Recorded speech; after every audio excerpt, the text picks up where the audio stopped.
Hi, I'm Julia. And I'm Simon. We're going to talk about flowing with the coaching client.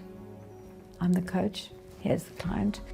So pretend I am the coach, Simon's the client.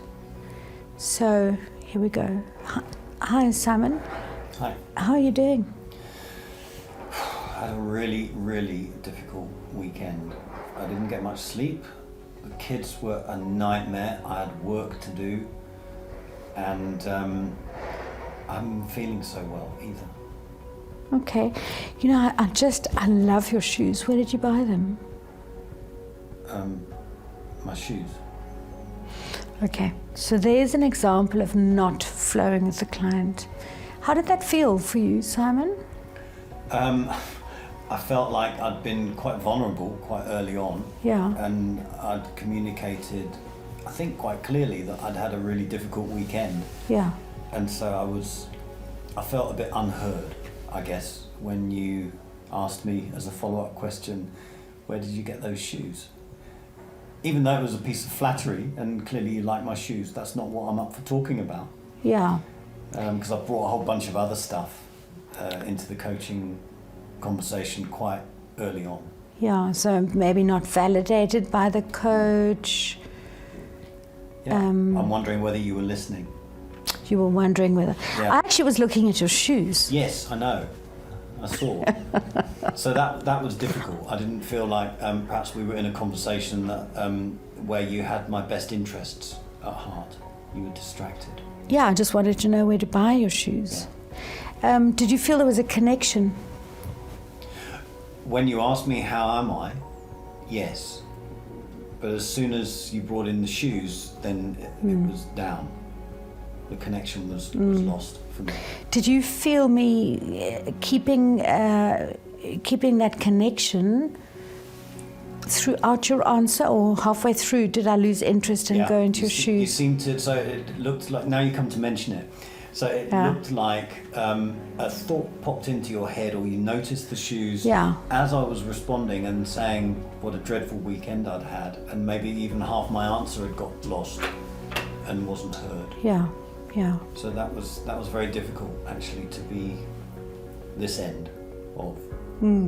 So what would a good question be to kind of connect with your answer and keep flowing with you? I would have loved to have had something like, I'm really sorry to hear that. It sounds like you've had a really difficult weekend. So you would perhaps affirm my difficulties. And I think there was an interesting thing in my answer, now I'm thinking it through. So there were elements to my answer. So there were the children, there was sleep, there was work, there was not feeling so good. And so I suppose as a coach there, you've got 4 different entry points immediately for our session. And I suppose rather than the shoe question, you might have picked one of those, or even you could even have checked with me. So, okay, it sounds like you've had a really difficult weekend. And I hear that there've been some challenges with your physical health, your kids, work, and sleep. Which one feels like it's most important for you at this point? Which one do you want to explore? And we may end up exploring all of them. But something that really signifies to me that you were with me in every step of why my weekend was difficult, that you'd heard it, that you were ready to talk about it, and to give me the option maybe on where I wanted to go. So some kind of validating and then always handing the direction back to you. Personally for me, absolutely. Yeah. Absolutely. So it's about where the conversation goes. That there might be times when the coach would take control, but generally to keep handing it back to you. Yeah, invite my consideration, invite my perspective, get a sense of what's important to me. Yeah. I think. Yeah. And then check it. That feels like flow. That's very two-way, equal, inclusive, exploratory. Working with the in the moment stuff that I'm bringing in. That's flow. I think flow sometimes can be disrupted by a model or a framework or a technique, or I should be asking about what goals the client has now, and they're telling me that they're having trouble with their children. I think flow is about working in the immediate here and now, what's presenting itself, and how. So if you thought a model or something would be useful, either to kind of normalize what they're saying or bring some insights, how would you integrate a model into the conversation in a flowy kind of way? I think that's a really tough question because it's completely contextual. Yeah.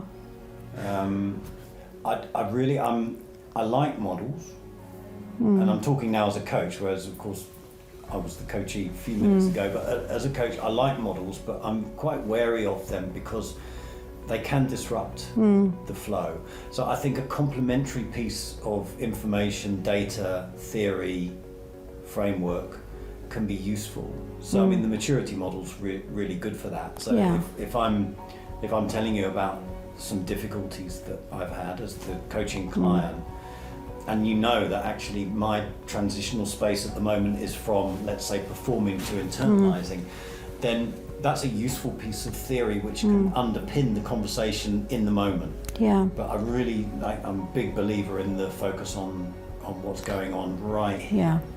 I sometimes think it's useful to maybe ask permission to bring in theory. Then you've got the client's agreement and you're still flowing with them. Yeah. Would you mind is it okay? Could I try a little something with you? That might be a way of sort of integrating models into the flow of conversations. The other thing that I find quite interesting is, so maybe you've got like 3 veins of thought going on in the session, and maybe there's a relationship with the 3 veins and like a big sort of meta-narrative about what's going on. So you're like sort of working at this level with the client, but then you have an insight at this level. Yeah. You know, and this is where the flow's going, but actually this is where the insight's coming from. How do you pull them up to a higher view, or how do you get them to integrate the 3 veins while supporting them in their flow? But you always have to. I don't know about that one. I think that, so if we look at my weekend, let's take me back to being the coaching client, and there were all these things, difficulties, stuff. Now, an overarching narrative there might have been, sounds like you are in a bit of a victim space at the moment. Now, I might keep that to myself as a coach, because that might disrupt the flow. Yeah. You know, it sounds, there's a lot of poor me going on in your narrative around your weekend. I think that can be useful to hold as a coach. But again, it's in the moment you make the discussion, the decision, is this going to interrupt the flow or be not so supportive of the client? Yeah. I just keep that in the back of my head. Yeah. Sounds like there's some victim stuff going on. Yeah. Note to self. Yeah. So is there something about being in the flow, not offering controversial or different perspectives? Perhaps, or not making a comment that might invalidate their perspective. I think that's or try and define their reality in some way. Do you know what I mean? It's like you can make an offering as a coach which sounds like you're trying to tell them how they're feeling or how they should feel. I think that's a big disruptor of flow. Again, I think it's about checking, as you were saying earlier. You know, it sounds like you were in a tough spot in a number of areas this weekend, and that you came off worst. What do you think? Rather than defining a person's reality. Yeah, it's funny when we talk about flow. It's almost easier to talk about what doesn't flow. In some ways, you know, things that can disrupt flow. So I think certainly asking questions that are not on topic, asking the question that the coach wants to ask, rather than a question that might open up the client to talk more about their own difficulties or challenges.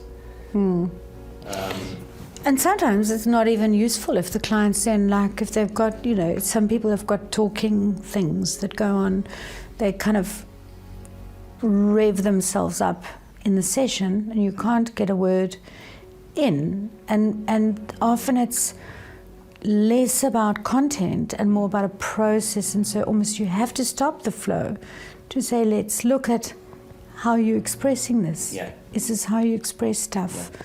What are you wanting me to receive from this conversation? Yeah. You see, that's an interesting one, because I don't see that as disruptive of flow. I see that as being completely on topic. Yeah.